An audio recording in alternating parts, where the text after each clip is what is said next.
अन्नदाता, पग पग पर है संग तुम्हारे अन्नदाता। लहू किसानों का बन के पसीना सींचता है धरती का सीना। मेहनत का तेरी हक दिलवाने, नई तकनीक नई खोज बताने। पशुधन को गुणवान बनाना, पौध सुरक्षा को सिखलाना, खेती के सब गुर समझाने, भारत का सरताज बनाने। आठों पहर है संग तुम्हारे अन्नदाता, अन्नदाता। नमस्कार, मैं हूं आपके साथ निदा अहमद। आप सभी दर्शकों का अन्नदाता कार्यक्रम में स्वागत करती हूं। हर रोज की तरह कार्यक्रम में लेकर आई हूं खेतीबाड़ी से जुड़ी हुई बहुत सी लाभकारी जानकारियां। तो चलिए सबसे पहले देखते हैं क्या है विशेष आज के कार्यक्रम में। अधिक पैदावार के लिए वसंतकालीन गन्ने की उन्नत किस्में व वैज्ञानिक बुवाई तकनीक। उड़द और मूंग की अच्छी उपज है तो उन्नत बुवाई तकनीक।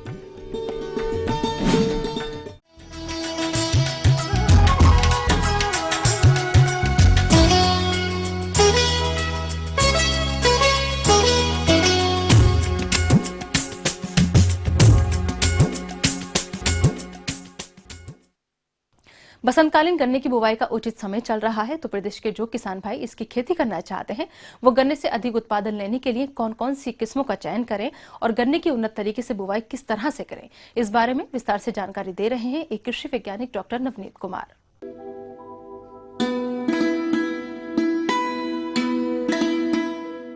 बुवाई का समय एवं खेत की तैयारी। गन्ना रोप के लिए उपयुक्त समय मौसम के तापक्रम पर निर्भर करता है। इसके लिए 20 से 30 डिग्री सेल्सियस तापक्रम की आवश्यकता होती है। इस आधार पर बसंतकालीन गन्ना रोप का समय फरवरी के दूसरे सप्ताह से अंत मार्च तक का होता है।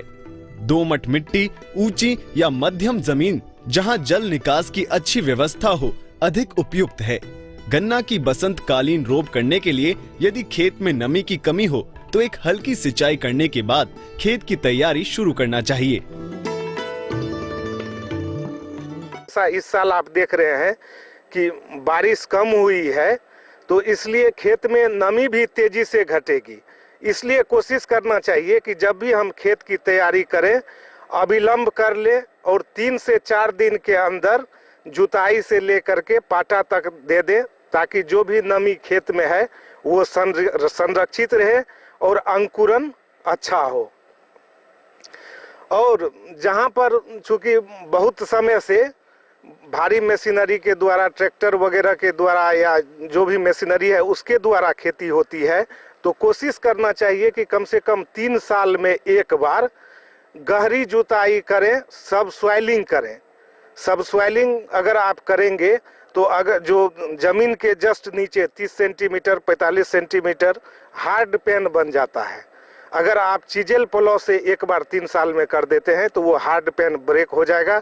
और जो आप सिंचाई भी देते हैं या बारिश के समय में जो अत्यधिक नमी होती है वो जमीन के अंदर रीस के नीचे चली जाती है और भूमि का अपर्दन भी नहीं हो पाता है।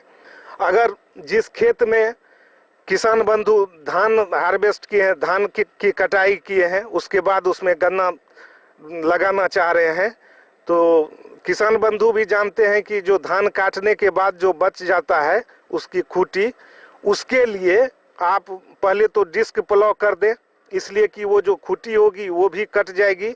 डिस्क प्लॉ करने के बाद उसमें आप डिस्क हेरो कर दें और रोटावेटर उसमें जरूर चलाएं कि जो भी आपका वो रेसिड्यू है, प्लांट रेसिड्यू है धान का, वो उसमें कट के अच्छा से मिट्टी में मिल जाए। उचित प्रजातियों का चयन। परिस्थितियों के अनुरूप उपयुक्त गन्ना की प्रजातियों का विवरण निम्न प्रकार है।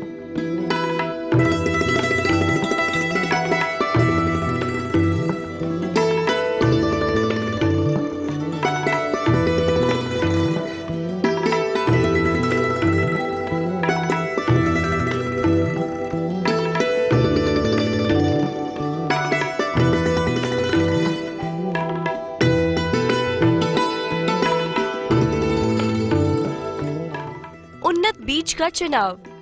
फसल की उपज बढ़ाने में स्वस्थ बीजों की बुवाई का विशेष महत्व है। उन्नतशील प्रजाति के होते हुए भी यदि बीज की स्वस्थता पर ध्यान नहीं रखा गया तो उस जाति की उपज क्षमता होने के बावजूद भी अच्छी उपज नहीं मिल सकती। बुवाई हेतु गन्ने के बीजों की आयु 10 से 12 माह ही होना चाहिए। खाद एवं उर्वरक प्रबंधन। 20 टन कंपोस्ट या गोबर की खाद या गंधकीय प्रेस मड या वर्मी कंपोस्ट 10 टन प्रति हेक्टेयर की दर से खेत तैयार करते समय ही डालकर मिला देना चाहिए। किसान बंधु का जैसे गन्ना में 150 किलोग्राम नेत्रजन, 85 किलोग्राम स्फूर और 60 किलोग्राम पोटास की अनुशंसा की गई है बिहार में। इसमें नाइट्रोजन की आधी मात्रा और स्फूर और पोटास की पूरी मात्रा ईख के रोप के समय ही देना चाहिए। उसके बाद जो 50% नेत्रजनीय उर्वरक बच गया उसको हम उसमें से 25% प्रथम सिंचाई के समय और 25% मिट्टी चढ़ाने वक्त देना चाहिए।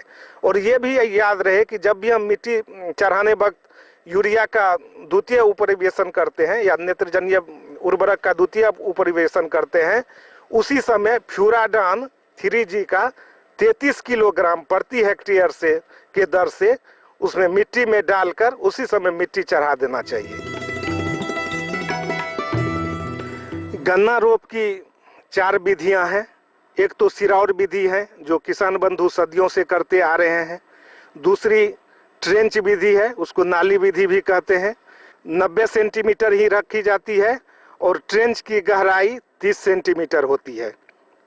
तीसरी विधि है जोड़ी पंक्ति विधि। जोड़ी पंक्ति विधि। इस विधि में पंक्ति से पंक्ति 2 से 2.5 फीट रखते हैं तथा उसके उपरांत 4.5 फीट की एक चौड़ी पट्टी छोड़ते हैं। पंक्ति में एक आंख वाली गुल्लियों की सीधी बुवाई या चिप विधि द्वारा तैयार नर्सरी का रोपण करते हैं तथा सिंचाई की नई पद्धतियों अर्थात टपक विधि का प्रयोग करते हैं, जिससे लगभग 70% जल की बचत होती है। चौथी विधि जो है वो गोल गड्ढा विधि है। गोल गड्ढा विधि में 45 सेंटीमीटर गहरा गड्ढा खोदते हैं और इसमें साइकिल की कमानी की तरह 21 3 आंख के गुल्ली को बिछा देते हैं और 5 से 7 सेंटीमीटर मिट्टी गिरा देते हैं। जैसे जैसे अंकुरन होता है और गन्ना बढ़ते जाता है, धीरे धीरे मिट्टी भी इसमें हम भरते जाते हैं। अगर इस तरह से 1 हेक्टेयर क्षेत्रफल में देखें तो कुल 6,944 गड्ढे बनते हैं। इसमें बीज दर भी 2 से 2.5 गुना ज़्यादा होता है और उपज भी 2 से 2.5 गुना ज़्यादा होता है।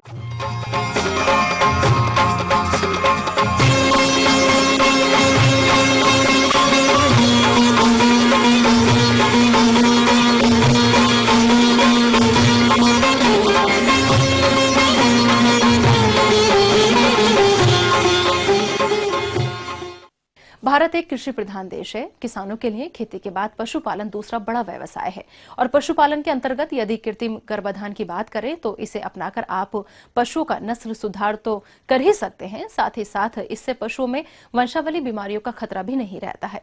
अतः दुधारू पशुपालन में कृत्रिम गर्भाधान से क्या लाभ है, इस बारे में जानकारी के लिए आइए मिलते हैं डॉक्टर GK यादव से। किसान भाइयों, हमारे देश में आज भी नस्लों के मामले में हम बहुत पीछे हैं, यानी कि उच्च गुणवत्ता वाले नस्लें हमारे यहाँ बहुत ही कम हैं। तो हमारे यहाँ जो स्वदेशी नस्ल पाई जाती हैं या जो नॉन डिस्क्रिप्ट नस्ल पाई जाती हैं, इनको अगर हम उच्च गुणवत्ता वाले नस्लों में सुधार करना चाहें तो इसका एक बहुत अच्छा तरीका है जिसको कि हम कृत्रिम गर्भाधान कह रहे हैं। इस कृत्रिम गर्भाधान के ऊपर लंबे समय से शोध और अनुसंधान होते चले आ रहे हैं। इसका सबसे बड़ा फ़ायदा होता है कि हमारे पास जो पशु होते हैं उन्हीं पशुओं के नस्ल को हम आने वाले 4, 5, 6 पीढ़ियों तक परिवर्तित कर करके और चाहें तो कम लागत में ही एक अच्छी नस्ल के पशु को तैयार कर सकते हैं। किसान भाइयों, कृत्रिम गर्भाधान शब्द से आप परिचित होंगे।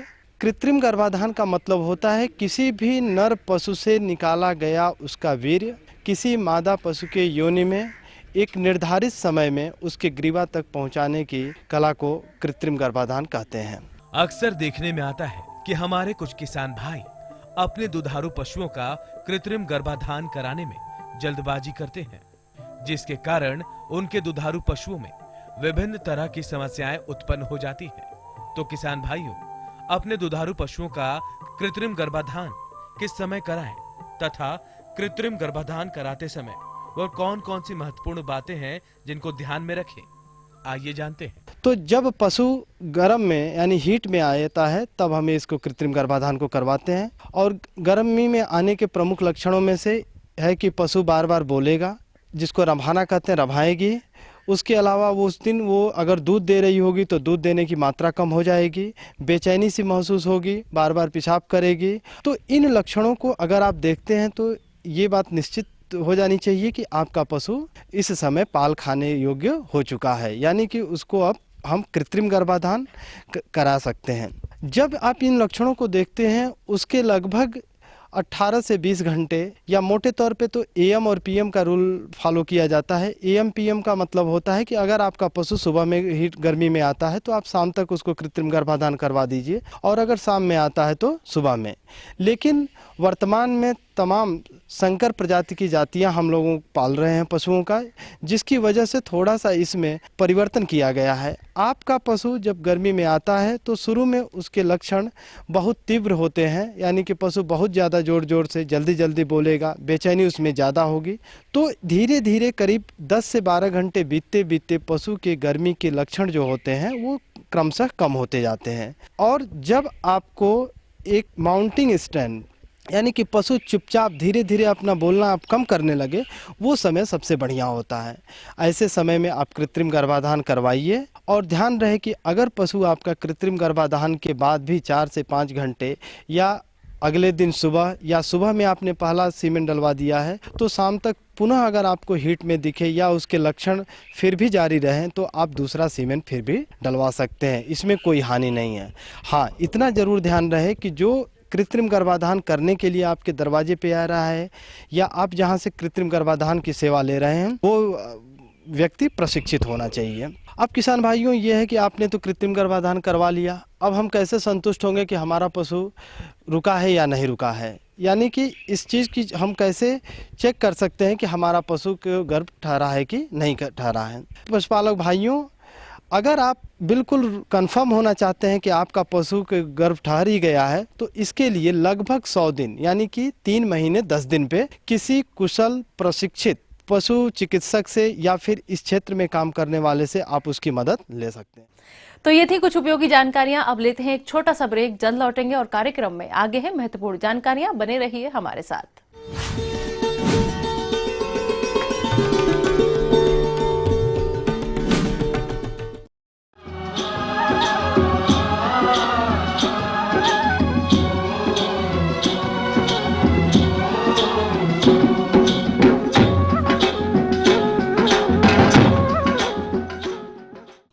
ब्रेक के बाद आप सभी दर्शकों का स्वागत है। चलिए अब रुक करते हैं अगली कड़ी की ओर।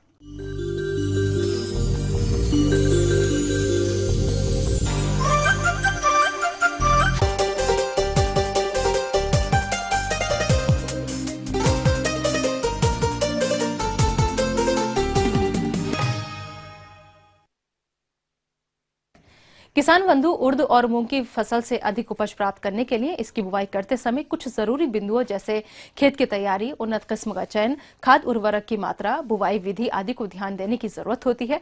तो कैसे करें उर्द और मूंग की उन्नत तरीके से बुवाई, आइए जानते हैं एक कृषि विशेषज्ञ डॉक्टर IP पांडे से।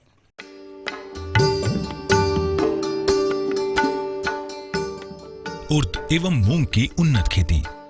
मूंग एवं उर्द की खेती विभिन्न प्रकार की मृदाओं में की जा सकती है, लेकिन सबसे उपयुक्त भूमि दोमट होती है।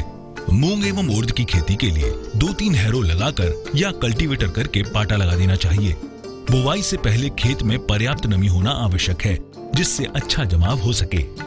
जायद में सघन पद्धतियों को अपनाते हुए सिंचाई की सुविधा वाले खेतों में समय से बुआई करके मूंग एवं उड़द की अच्छी पैदावार ली जा सकती है। प्रजाति का चुनाव। अच्छी उपज लेने के लिए कम समय में पककर तैयार होने वाली निम्न प्रजातियां उपयुक्त रहती हैं। सबसे पहले हम मूंग की प्रभेदों के बारे में बताते हैं। गर्मा उपज के लिए उन्नत प्रभेद हैं, सम्राट है, विशाल है, SML 668 है, HUM 16 है और सोना, ये सब उन्नत प्रभेदें हैं। उड़द के लिए भी सबसे जरूरी है कि हम उचित प्रभेद का चुनाव करें। इसके लिए टाइप 9 है, पंत यू 31 है, पंत यू 19 है। ये उन्नत प्रभेदें हैं और इन प्रभेदों की भी बुआई किसान भाई कतार में करें।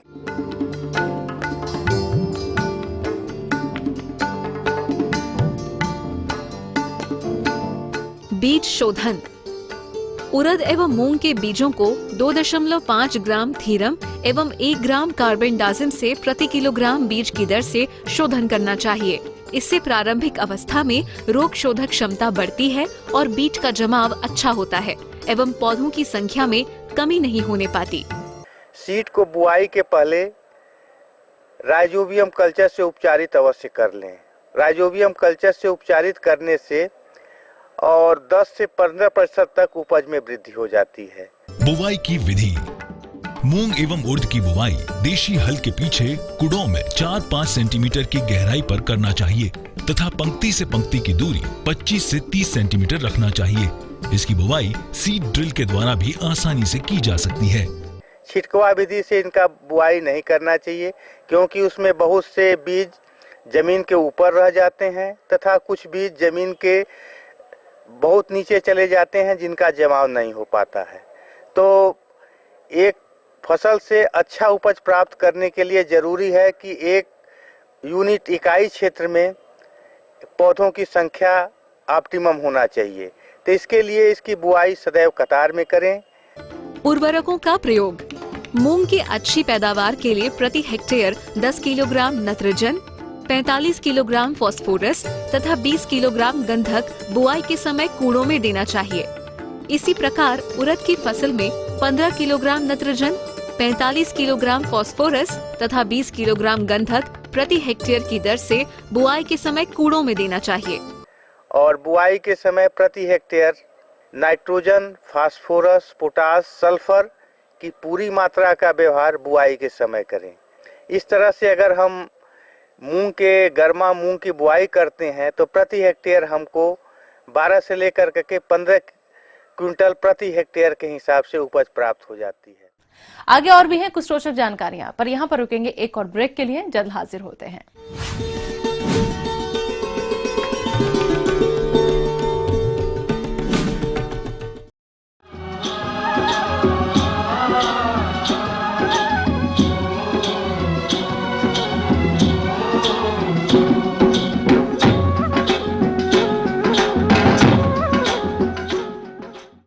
ब्रेक के बाद एक बार फिर से आप सभी दर्शकों का अन्नदाता कार्यक्रम में स्वागत है। बढ़ते हैं अगली प्रस्तुति की ओर।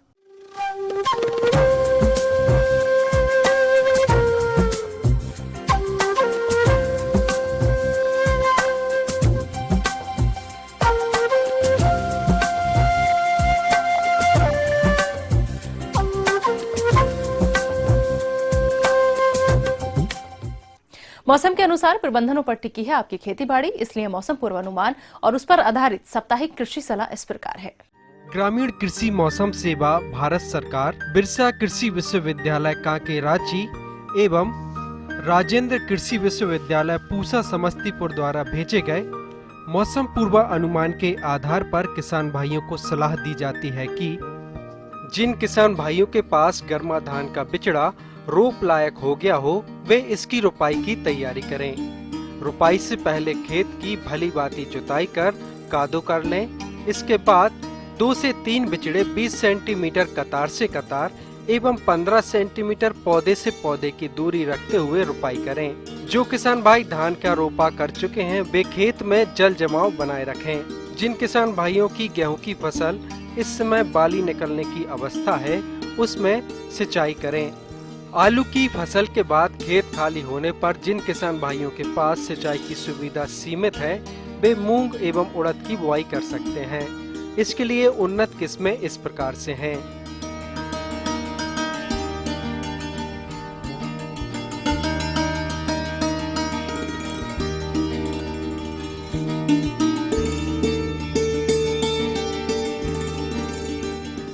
इन किस्मों में से किसी भी किस्म का चुनाव कर किसान भाई इनकी बुआई कर सकते हैं।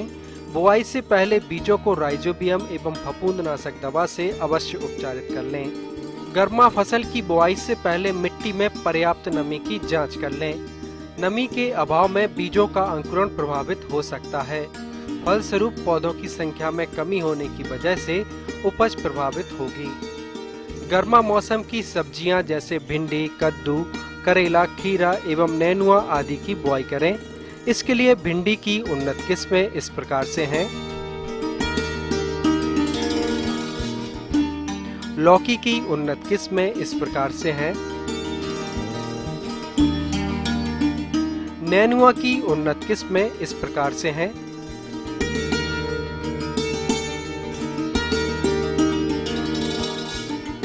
किसान भाई इन किस्मों में से किसी भी किस्म का चुनाव कर आप बुआई का कार्य कर सकते हैं।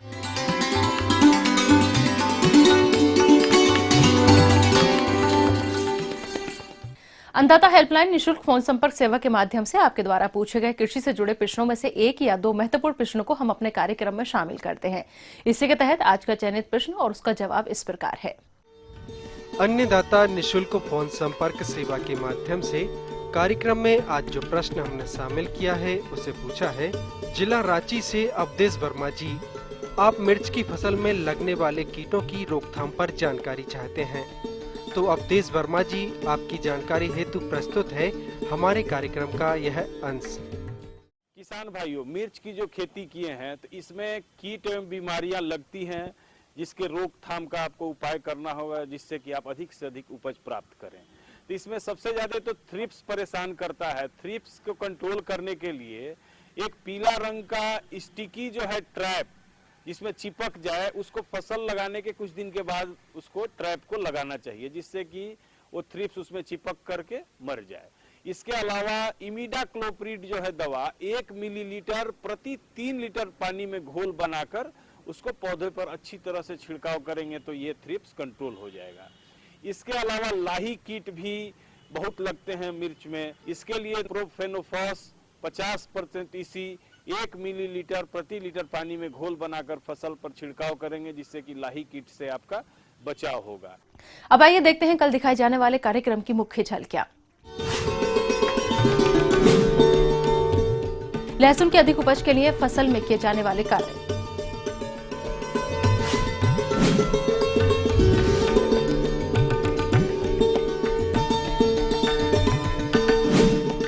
हम ये उम्मीद करते हैं कि आज का कार्यक्रम आप सभी दर्शकों के लिए उपयोगी रहा होगा।